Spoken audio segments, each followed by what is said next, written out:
Bismillahirrahmanirrahim. Assalamualaikum warahmatullahi wabarakatuh. Salam sejahtera bagi kita semua.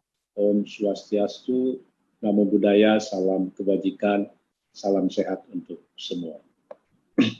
Yang saya hormati Bapak Wakil Presiden selaku Ketua Harian KNEKS, Bapak Kiai Haji Ma'ruf Amin, Menteri Keuangan yang hal ini diwakili tenaga ahli keuangan syariah, Bapak Halim Alamsyah, Bapak Erick Thohir, Menteri BUMN, Ketua MUI, dan juga Direktur Eksekutif KNPKS, Bapak Pence Raharjo, juga Direktur PSI, dan juga Bapak Ibu sekalian yang tidak bisa saya sebut satu persatu.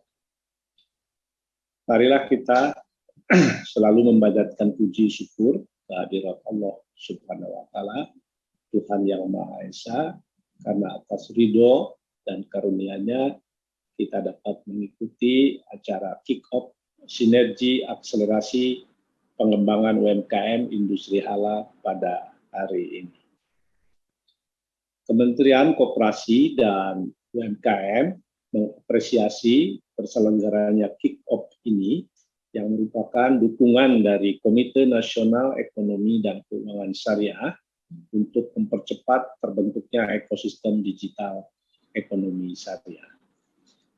Report Global Islamic Economy Indicator mencatat bahwa industri halal Indonesia menempati peringkat kelima dari 73 negara pada tahun 2019-2020. Meningkat dari tahun sebelumnya, tahun yang menempati peringkat ke-10. Sinergi kolaborasi dan saling kebermanfaatan merupakan kata kunci kesuksesan kita untuk mempertahankan dan meningkatkan kekuatan ekonomi syariah serta mengakselerasi pengembangan UMKM industri halal. Bapak Ibu hadirin yang saya hormati, demografi Muslim Indonesia adalah potensi strategis pertumbuhan ekonomi syariah nasional. Menurut World Population Review.com, dalam Muslim Population by Country 2021, Indonesia merupakan negara dengan penduduk Muslim terbesar di dunia, 87,2%, atau 229 juta dari 267 juta penduduk Indonesia, atau sekitar 13% dari seluruh populasi Muslim di dunia. Kondisi ini merupakan peluang sekaligus tantangan. Peluang karena Indonesia menjadi pasar yang sangat menentukan dalam perdagangan produk halal dunia. Pada tahun 2018, Indonesia membelanjakan 214 miliar US dollar untuk produk halal, atau mencapai 10% dari pangsa produk halal dunia, dan merupakan konsumen terbesar dibandingkan dengan negara-negara mayoritas Muslim lainnya.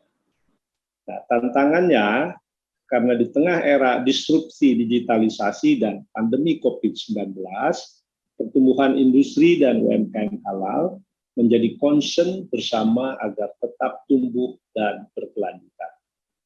Nah, pendorong utama pengembangan industri halal menurut State of Global Islamic Economy Report tahun 2020-2021 antara lain peningkatan penduduk Muslim global dari 1,7 miliar di 2014 menjadi 2,2 miliar di tahun 2030. Artinya tumbuh 29,4%. Lalu peningkatan kesejahteraan.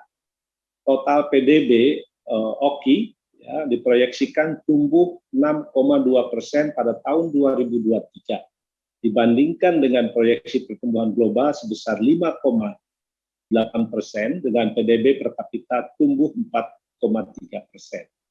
Berikutnya peningkatan kesadaran beragama. 76,3% Muslim menganggap agama sangat penting, dan 96% wisatawan Muslim sangat mempertimbangkan faktor ketersediaan makanan halal. Nah, berikutnya peningkatan konektivitas digital. Negara OKI termasuk ke dalam 15 dari 10 negara teratas untuk tingkat penetrasi smartphone. Peningkatan solusi keuangan Islam digital sedang berkembang dan mendorong ekosistem digital yang kuat.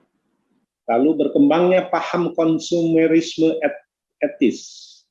66% konsumen bersedia membayar lebih bagi produk etis, misalnya dalam bentuk produk makanan organik halal. Ya, ini saya kira kesempatan yang biasa. Nah, sementara itu, Indonesia mempunyai 4 strategi utama untuk mewujudkan pusat dan hub ekonomi syariah dunia dalam Master Plan Ekonomi Syariah Indonesia 2019-2024, yakni penguatan halal value chain, kedua penguatan keuangan syariah, ketiga penguatan usaha mikro, kecil, dan menengah, dan keempat penguatan ekonomi digital. Sedangkan rencana strategis pemerintah dalam pengembangan kemandirian dan go global UMKM dilakukan melalui 4 fokus pembangunan ekonomi dan keuangan syariah sebagai berikut. Pertama, pengembangan industri halal dengan langkah strategis penguatan industri produk halal melalui pembentukan kawasan-kawasan industri halal maupun zona-zona halal di dalam kawasan industri yang sudah ada. Pembangunan data perdagangan industri produk halal yang terintegrasi, melakukan penyatuan database dan kodifikasi untuk mensinergikan data sertifikasi produk halal dengan data perdagangan dan ekonomi. Lalu mengimplementasikan program sertifikat halal produk ekspor secara kuat. Lalu memperkuat sistem ketertelusuran halal atau halal traceability. Lalu melakukan program substitusi impor dan mendorong perkembangan industri bahan substantif material halal pengganti atau substitusi material non halal. Kedua, pengembangan industri keuangan syariah melalui penggabungan 3 bank syariah yang tergabung dalam himpunan bank milik negara, yaitu Bank Syariah Mandiri, BRI Syariah, dan BNI Syariah menjadi Bank Syariah Indonesia. Nah, ini dalam rangka penguatan kelembagaan keuangan syariah dalam negeri, sekaligus meningkatkan partisipasi Indonesia dalam perekonomian syariah global. Ketiga, pengembangan dana sosial syariah yang mencakup zakat, infak, sedekah, dan wakaf atau jiswab, yang dalam jangka panjang dapat mendorong penciptaan usaha-usaha syariah baru. Terkait wakaf, penguatan wakaf dapat dilakukan melalui gerakan wakaf tunai nasional untuk memperluas partisipasi seluruh masyarakat. Untuk itu diperlukan kreativitas dan inovasi dalam pengelolaan dan pengembangannya. Keempat, pengembangan dan perluasan usaha syariah. Pengembangan industri halal menjadi full faktor agar usaha mikro dan kecil syariah dapat menjadi bagian dari rantai industri halal global.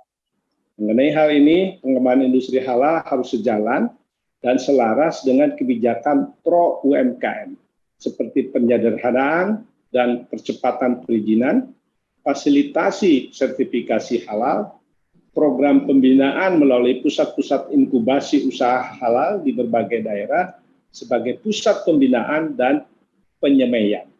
Selain itu, perlu pula dibangun pusat-pusat bisnis syariah, ya, syariah business center yang didukung oleh infrastruktur digital sebagai sarana interaksi antar pelaku bisnis syariah.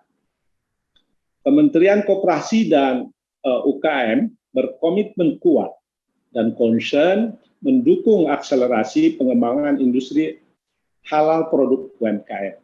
Kami mengedepankan pendekatan terintegrasi, full hilir, dan kolaborasi, yaitu pertama, pendaftaran, sinergi pendaftaran sertifikat halal, ya, bersama Badan Penyelenggara Jaminan Produk Halal dan Lembaga Pemeriksa Halal kami mengapresiasi proses kepengurusan sertifikasi halal saat ini telah mengalami perbaikan kepengurusan sertifikasi dengan pelayanan audit dari LPH secara online dan pemangkasan durasi kepengurusan yang lebih cepat.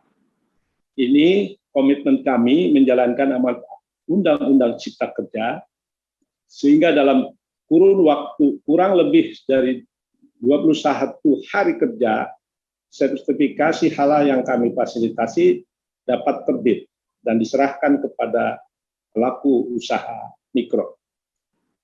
Kedua, kolaborasi transformasi usaha informal ke formal dan transformasi digitalisasi UMKM dengan melibatkan kementerian dan lembaga terkait. Ketiga, pelatihan dan pendampingan standarisasi dan sertifikasi produk. Keempat, dukungan kebijakan, kemudahan akses pembiayaan dan akses pasar, ya baik domestik maupun internasional. Lalu pembentukan Satgas percepatan ekspor bagi UMKM yang dapat memberikan solusi terkait permasalahan ekspor dan mendorong produk UMKM Indonesia ke pasar global. Bapak Ibu sekalian yang berbahagia, saya berharap kick-off sinergi akselerasi pengembangan UMKM industri halal ini dapat menjadi momentum gerakan kita bersama untuk mendukung pengembangan UMKM dan mendorong kebangkitan ekonomi pasca pandemi dan mampu menjadikan produk termasuk produk halal Indonesia berdaya saing di dunia internasional. Akhirnya, semoga kegiatan ini menjadi pionir gerakan nyata dalam mengakselerasi inisiatif penguatan UMKM dan bisnis industri halal di tanah air yang berbasis digital. Selamat melaksanakan kick-off sinergi akselerasi pengembangan UMKM industri halal. Saya cukup sekian. Ya, terima kasih. Wassalamualaikum warahmatullahi wabarakatuh. Om Santi Santi Santi. Salam sehat untuk semua.